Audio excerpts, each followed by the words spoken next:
Rewatching The Wheel of Time, Amazon's ambitious adaptation of Robert Jordan's 14-book saga plus a prequel, should be one of comfort. The familiarity of reliving favorite arcs, revisiting characters, and rediscovering the moments that first hooked us. But when it was cut short, those same rewatches feel less like nostalgia and more like mourning. For 3 seasons, The Wheel of Time built the scaffolding of an epic destined to stretch across years of television, which was always going to be a marathon, not a sprint. Then, just as it found its footing, Wheel of Time was cancelled. Instead of getting to appreciate how the pieces set up their payoff, fans are stuck with setups that will never resolve, and what once looked like foreshadowing now feels like an unfinished sketch. When it comes to a saga as sprawling as The Wheel of Time, that incompleteness is especially harsh. Rand, Egwene, and Perrin's stories end midstream. Rand and Perrin enjoying a conversation in a tavern in The Wheel of Time, too. The most painful part of rewatching The Wheel of Time is realizing just how unfinished the journeys of the Emmons Field trio feel. The show introduced Rand's burden as the Dragon Reborn, Egwene's resilience as an emerging leader, and Perrin's struggle to balance his humanity with his wolf connection. In Robert Jordan's novels, these characters stretch across 14 books, each evolving through victories, betrayals, and moments of staggering growth. Rand's confrontation with madness, Egwene's ascension to the Amerlin seat, and Perrin's rise as a general all define the saga, but on screen, they remain archetypes in progress. Now it emphasizes the gap between intention and execution. Every scene that once hinted at destiny feels like a road that suddenly dead ends. The show preserved the outlines of epic character journeys but never delivered their payoffs, leaving fans haunted by what could have been. The Forsaken's plans will never be explained.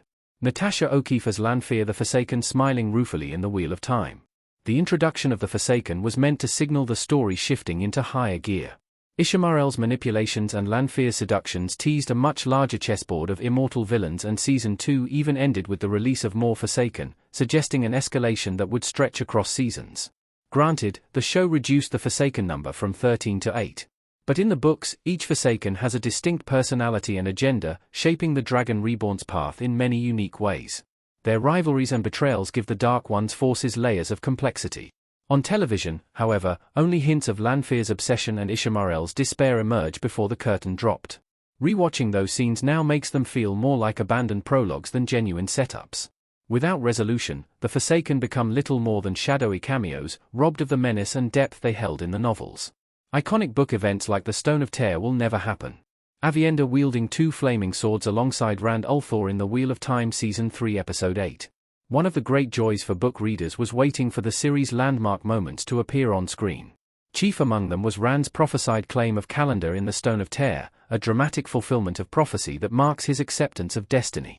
Yet the show's decision to skip this sequence, planning to circle back later, now stings even more after cancellation.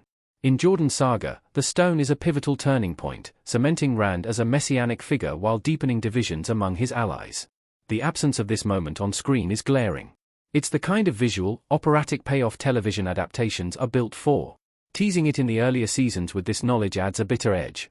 Every hint of prophecy, every whispered line about Calendar, becomes a promise that the show never intended, and now never can, fulfill. Rushed arcs like Matt's dagger story feel worse now. Donal Finn as Matt Cawthorne lying against a stone wall scratching his chin in The Wheel of Time. Matt Cawthorne's journey has always been a fan favorite of equal parts comic relief, reluctant heroism, and hard-won legend. But the show stumbled with his arc early, recasting Matt's role in Season 2, removing him from the Eye of the World segment, and rushing through the Shodar Logoth dagger's corruption and aftermath. The novels grant Matt some of the series' most rewarding material, from his bond with the heroes of the Horn in Season 2 to his trickster strategies in battle. The show began to set these threads in motion, even giving him the Horn of Valir, but with cancellation, all of Matt's future triumphs vanished into what ifs. In the show, his early struggles now only highlight how much was left undone. The characters' quirks and near misses once hinted at greatness to come. Instead, they now feel like a series of dangling threads that will never be tied together. Moiraine's Tower conflict will never resolve. Rosamund Pike as Moiraine Damodred, sitting on a rock within a hazy forest, in The Wheel of Time.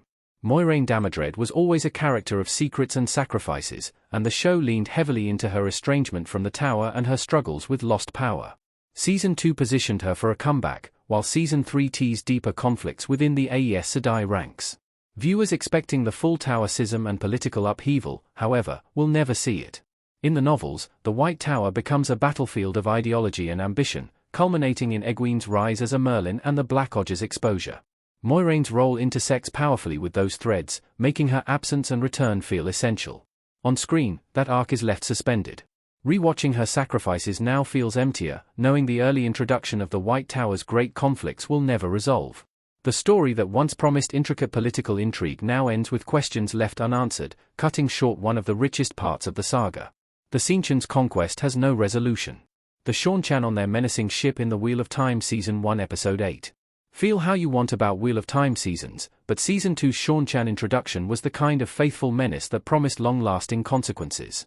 Their military might, their domain system of enslaved channelers, and their rigid cultural order all set them apart as one of the saga's most formidable forces. Season 2 positioned them as a growing threat, but that's all fans will ever see. In the books, the Seanchan drive major conflicts, forcing alliances and reshaping Rand's campaign for the last battle. Tuine, the daughter of the Nine Moons, even becomes one of the saga's most pivotal figures. None of this will unfold on screen now.